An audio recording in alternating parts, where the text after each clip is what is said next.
Olá, amigos de Carta Capital, sejam bem-vindos a mais um Manda no Zap, o programa dedicado a quixotês que sempre indigesta a missão de combater as fake news que se alastram por aí.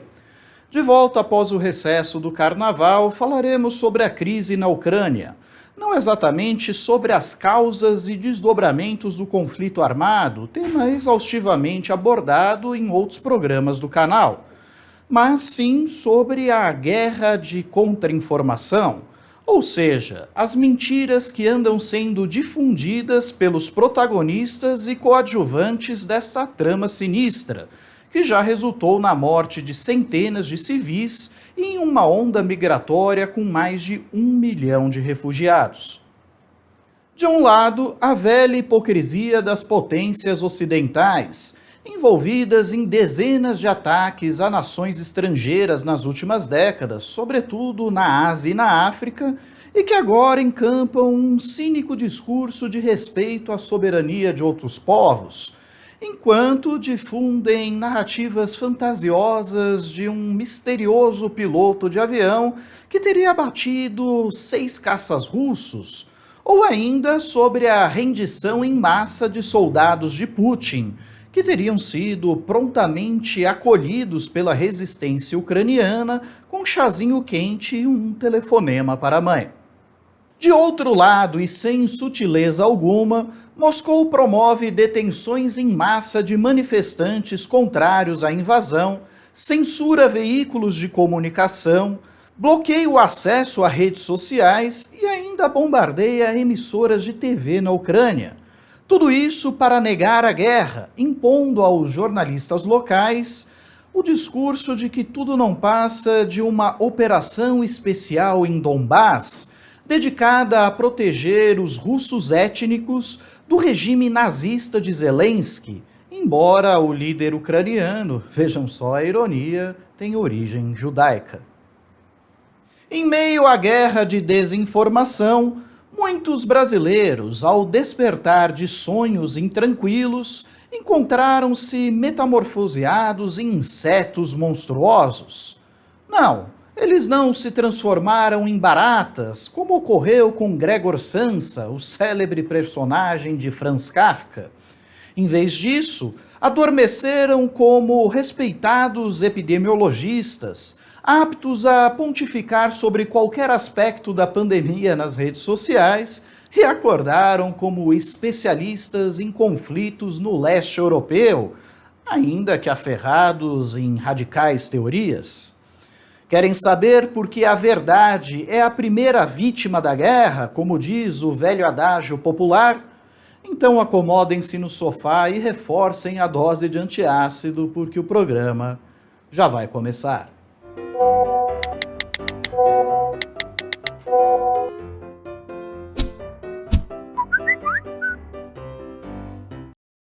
Eu entendo a leitura que eu tenho do presidente Putin, que ele é uma pessoa também que busca a paz. Por coincidência ou não, parte das tropas deixaram a fronteira. Tive um contato com o presidente Putin de mais de 2 horas. Estive há pouco conversando com o presidente Putin, mais de 2 horas de conversa. De nada adiantaram as súplicas do nosso líder pacifista, o ex-capitão Jair Messias Bolsonaro. Na última semana de fevereiro, o presidente da Rússia, Vladimir Putin, ordenou uma ofensiva completa contra o território ucraniano, destruindo os sonhos de Ricardo Salles de ver o antigo chefe agraciado com o Nobel da Paz. Теперь несколько важных, очень важных слов для тех, у кого может возникнуть соблазн со стороны вмешаться в происходящее событие. Кто бы ни пытался помешать нам, а тем более создать угрозы для нашей страны, для нашего народа, должны знать, что ответ России будет незамедлительным и приведет вас к таким последствиям, с которыми вы в своей истории еще никогда не сталкивались. Мы готовы к любому развитию событий. Há tempos, Putin se queixa da expansão da OTAN, uma aliança militar criada em 1949 com o objetivo de prevenir uma invasão da Europa pela então União Soviética. Com a queda do Muro de Berlim e a dissolução do bloco comunista, a OTAN perdeu a sua razão de existir nos anos 90, mas ainda assim o pacto não foi desfeito. Ao contrário, a organização seguiu bastante atuante. Ainda na década de 90, interviu nas guerras da Bósnia e de Kosovo. Nos anos 2000, os países da OTAN se uniram aos Estados Unidos nas invasões ao Afeganistão, ao Iraque e à Líbia. Naquele momento, os americanos e europeus não pareciam muito preocupados com a autodeterminação dos povos. Sempre havia uma desculpa para atacar outros países, do combate ao terrorismo internacional à destruição do arsenal de armas químicas e biológicas de Saddam Hussein, uma fake news levada à Assembleia da ONU por Colin Powell, então secretário de Estado do governo George Bush Filho. O exército americano jamais encontrou as tais armas de destruição em massa. Além disso, a OTAN continuou se expandindo para o leste europeu, com a adesão de antigos países comunistas, a exemplo da Polônia, da Romênia, da Bulgária e da Hungria. Mais recentemente, em 2004, 3 ex-repúblicas soviéticas aderiram ao pacto militar: Lituânia, Estônia e Letônia. A Ucrânia, que também fazia parte da União Soviética, vem negociando desde 2015 a sua entrada no bloco. Vale acrescentar que os 4 últimos países mencionados fazem fronteira com a Rússia. A Estônia, por exemplo, está a 150 quilômetros de distância de São Petersburgo, a segunda cidade mais populosa da Rússia. Como os Estados Unidos reagiriam se Putin celebrasse um acordo militar com o Canadá ou o México, vizinhos dos Estados Unidos? Ou ainda se a Rússia decidisse enviar soldados e mísseis para Cuba, a apenas 200 milhas náuticas da Flórida? Bem, na verdade isso já aconteceu. Foi em 1962, durante a chamada Crise dos Mísseis. Felizmente, à época, o bom senso prevaleceu. A União Soviética desistiu do projeto após os Estados Unidos concordarem em retirar os mísseis americanos da Turquia e da Itália. Assim, a ameaça de uma guerra nuclear foi debelada. Aqui chegamos ao primeiro grande elemento da nossa guerra de narrativas. Segundo o governo russo, os países ocidentais teriam prometido a Mikhail Gorbachev, o último líder da União Soviética, que a OTAN não se expandiria para o leste europeu, mesmo após a queda dos regimes comunistas. A promessa teria sido feita por James Baker, então secretário de Estado de George Bush pai. Só que o compromisso ficou na palavra. Não foi nada documentado. Ни одного дюйма на восток, сказали нам в 90-е годы. Ну и чего? Надули, просто нагло обманули. 5 волн расширения НАТО. A guerra de narrativas também passa pela política interna da Ucrânia e de como o governo Zelensky lida com a minoria russa que habita o território ucraniano.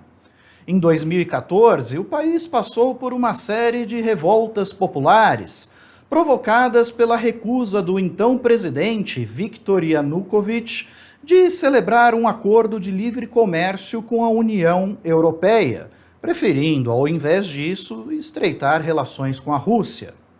Em resposta ao levante que depôs o seu aliado, Putin ordenou a anexação da Crimeia e ainda ofereceu apoio aos rebeldes separatistas da região de Donbass, onde a maioria dos habitantes fala o idioma russo. É verdade que essas revoltas contaram com a participação de grupos neonazistas, de nacionalistas extremistas e também de supremacistas brancos. Da mesma forma como é fato que alguns deles formaram uma unidade militar, o chamado Batalhão de Azov, para enfrentar os separatistas pró-Rússia, uma unidade militar depois incorporada à Guarda Nacional da Ucrânia.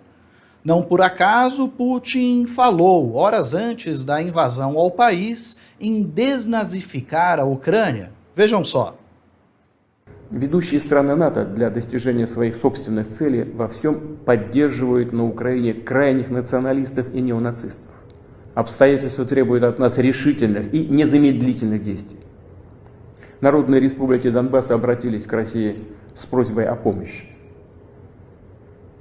Ее цель – защита людей, которые на протяжении 8 лет подвергаются издевательствам, геноциду со стороны киевского режима. И для этого мы будем стремиться к демилитаризации и денацификации Украины. Mas é correto dizer que a Ucrânia tem um regime nazista? Bom, a extrema-direita realmente tem forte influência no país, a ponto de aprovar leis que criminalizam o comunismo e discriminam os habitantes que falam o idioma russo. Mas daí a dizer que é um regime nazista, bem, isso me parece um passo largo demais. Afinal, o atual presidente, Volodymyr Zelensky, é judeu e, inclusive, teve familiares mortos pelos nazistas durante a Segunda Guerra Mundial.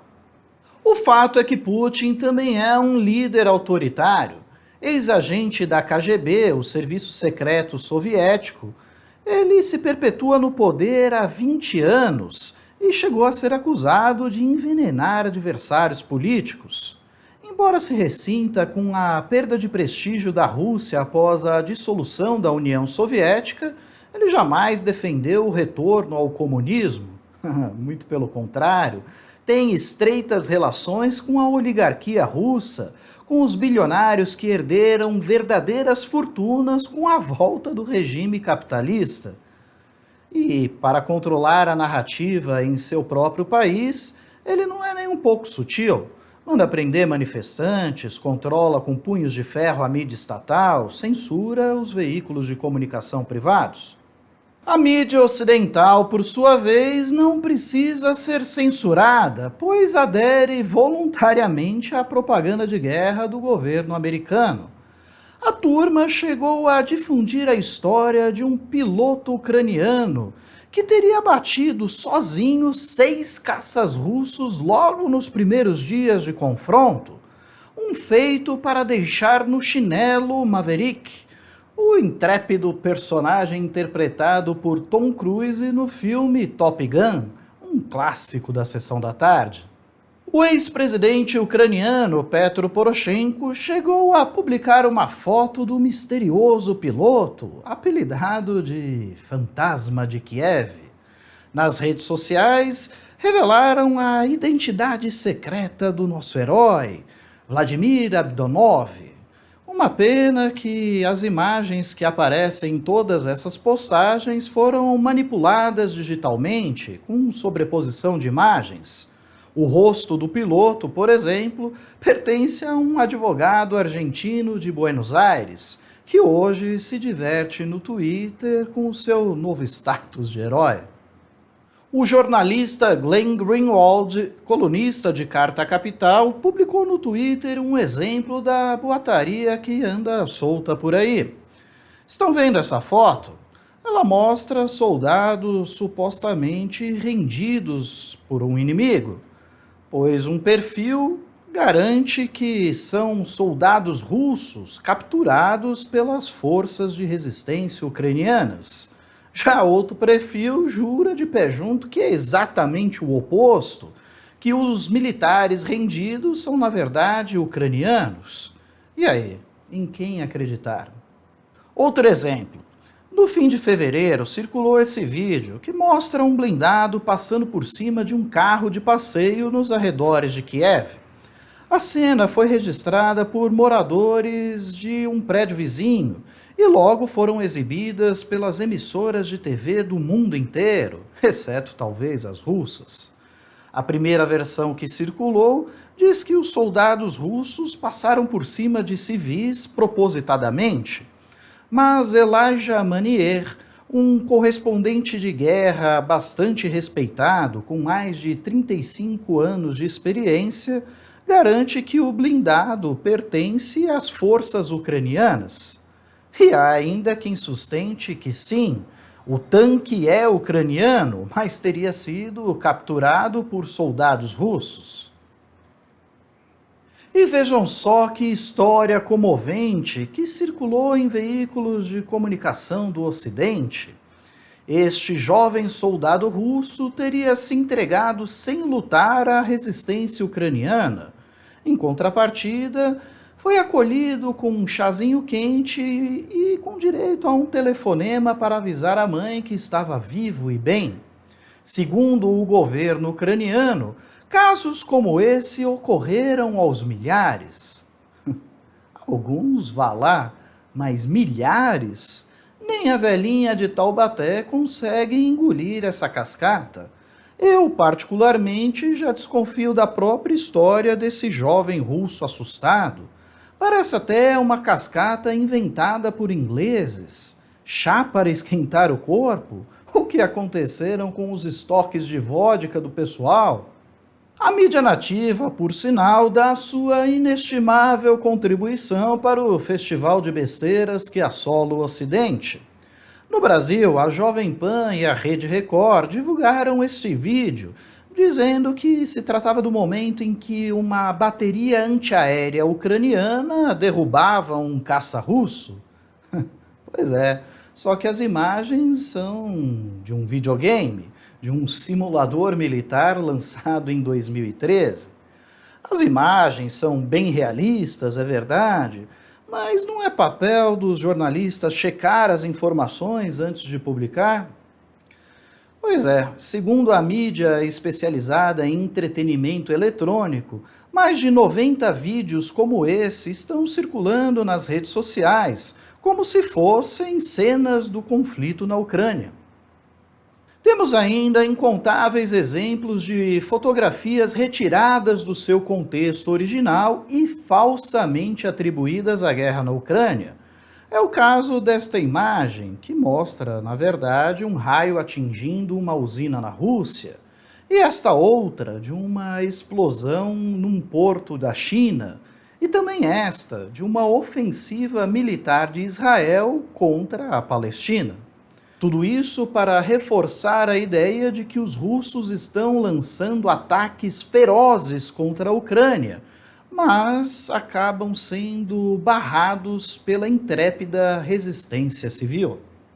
Reparem só nas versões fantasiosas que circulam acriticamente na mídia ocidental.